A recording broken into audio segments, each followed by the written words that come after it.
नमस्कार दोस्तों, आज हम बात करेंगे एक बहुत ही महत्वपूर्ण टॉपिक पे जो है दिल की पंपिंग कम होना। दोस्तों, कई पेशेंट मेरे पास आते हैं और बोलते हैं कि डॉक्टर साहब मेरा इको हुआ है और उसमें हार्ट की पंपिंग 30% बता रहा है। कुछ लोग बोलते हैं कि 20% हार्ट की पंपिंग आ रही है और वो लोग अपनी होप खो चुके होते हैं। उनको लगता है कि उनकी दुनिया ही खत्म हो गई, हार्ट की पंपिंग इतनी कम है तो कैसे करेंगे। उनको तो लगता है कि जल्द ही उनकी मृत्यु होने वाली है। तो दोस्तों, ऐसा नहीं है। 20%, 30%, 40% इट्स जस्ट अ नंबर।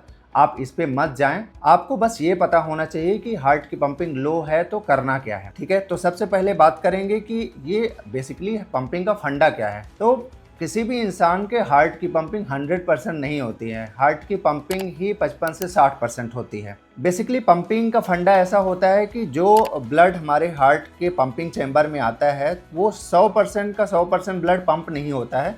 उनमें से 55 से 60% ब्लड ही हार्ट पंप कर पाता है और वही हार्ट की पंपिंग कहलाती है। कुछ कारणों से हार्ट की मसल्स जो हैं वो वीक हो जाती हैं, प्रॉपर वर्क नहीं करती हैं, जिसको हम हार्ट की पंपिंग का कम होना कहते हैं। उसके कई कारण होते हैं, जिनमें सबसे महत्वपूर्ण कारण है हार्ट अटैक। उसके अलावा कार्डियोमायोपैथीज होती हैं, जो कि हार्ट की मसल की बीमारियां होती हैं, जो जेनेटिक भी हो सकती हैं और जन्म के बाद भी ऐसी बहुत सारी बीमारियां हैं जिनके कारण हार्ट की मसल्स वीक होती हैं। कई बार खान पान भी हार्ट की मसल वीक होने का कारण होता है। तो मसल वीक होने के कारण हार्ट की पंपिंग लो होती है। वो पंपिंग 40%, 30%, 20%, इवन 15% तक भी लो हो सकती है। तो पंपिंग अगर आपके हार्ट की कम है तो आपको कुछ सिम्टम्स आएंगे जो आपको ध्यान रखना है।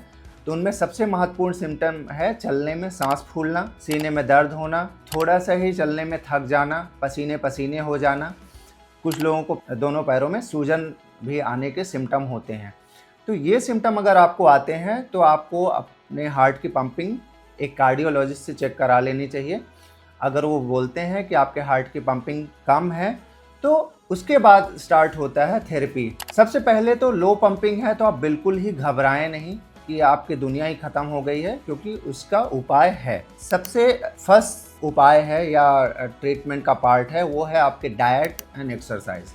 आपको अपने डाइट में फोकस करना होगा और सबसे महत्वपूर्ण है आपका जो साल्ट का कोटा है, यानी जो नमक आप ले रहे हैं वो आपका पूरे दिन भर में एक जो टीस्पून जिसको बोलते हैं, जो एक चम्मच चाय जो अपन लेते हैं तो वो वाला जो चम्मच होता है उसमें से एक टीस्पून फुल, यानी उस चम्मच में अगर आप नमक डालें तो जितना नमक आएगा उतना नमक ही पूरे दिन भर में लेना होता है और वो लगभग 5 ग्राम के राउंड होता है। उससे ज़्यादा साल्ट आपको लेना ही नहीं है। इवन उससे कम साल्ट भी लेंगे तो चलेगा, ज़्यादा तो बिल्कुल होना ही नहीं चाहिए। उसका कारण ये है कि साल्ट जो है वो वाटर को अट्रैक्ट करता है और ज़्यादा से ज़्यादा वाटर अगर आपके हार्ट में आएगा तो उससे क्या होगा, चूँकि हार्ट पंप तो कर नहीं पा रहा है और ज़्यादा से ज़्यादा वाटर हार्ट के अंदर आ रहा है, तो क्या होता है कि उसका बैक प्रेशर आपके फेफड़ों में जाएगा और आपकी सांस फूलेगी। तो पूरा का पूरा मैकेनिज्म ये है। तो साल्ट बहुत इंपॉर्टेंट है। साल्ट का कोटा बिल्कुल ही मिनिमम होना चाहिए। साल्टी चीज़ें जैसे अचार, पापड़ या नमक से बनी चीज़ें जैसे बेकरी आइटम्स है, नमकीन है या मार्केट का कुछ भी आइटम जो है आपके हार्ट के लिए अच्छा नहीं है। घर का खाना खाएँ, स्पेशली फल, हरी सब्जियां, थोड़े बहुत ड्राई फ्रूट्स, स्प्राउट्स ये लें। चपाती जो ले रहे हैं वो मिक्स ग्रेन की, आटे की लें। वाटर कंटेंट आपका कम होना चाहिए। अगर आपके हार्ट की पंपिंग कम बता रहे हैं तो वाटर जो है वो 1.5 लीटर से कम होना चाहिए, क्योंकि ज़्यादा वाटर को हैंडल आपका हार्ट नहीं कर सकता है, क्योंकि वो ऑलरेडी वीक है। तो ये हो गई डाइट। अब आ जाते हैं एक्सरसाइज पे।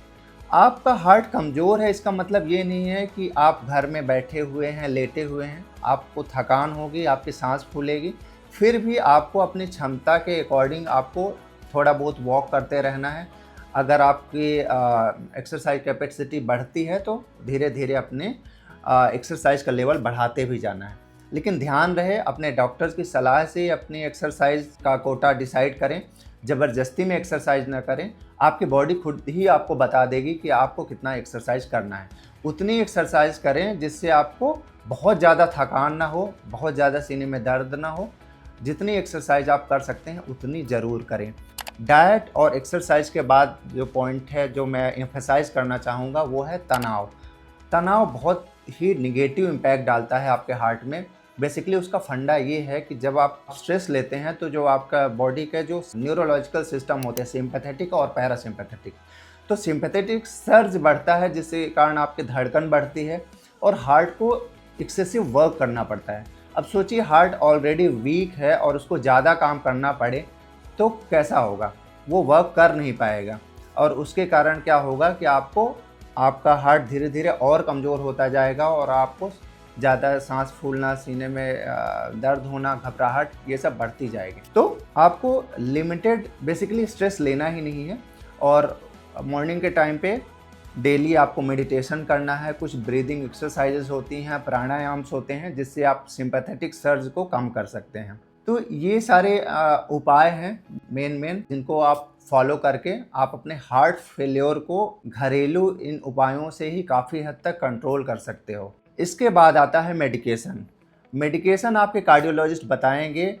मेडिकेशन बेसिकली ऐसे दिए जाते हैं जो आपके हार्ट के बेसिकली वर्कलोड को कम करें। कुछ मेडिकेशन होते हैं जो आपके हार्ट की बेसिकली गति है, जो टैकीकार्डिया जो होता है जो हार्ट फेल्योर के पेशेंट में, उसको कम करते हैं, यानी हार्ट जो धड़कन है उसको कम करने में मदद करते हैं। वो बीटा ब्लॉकर हो सकते हैं और कुछ होते हैं जो ऐसे नोड पे वर्क करते हैं और डायरेक्टली हार्ट के धड़कन को कम करते हैं।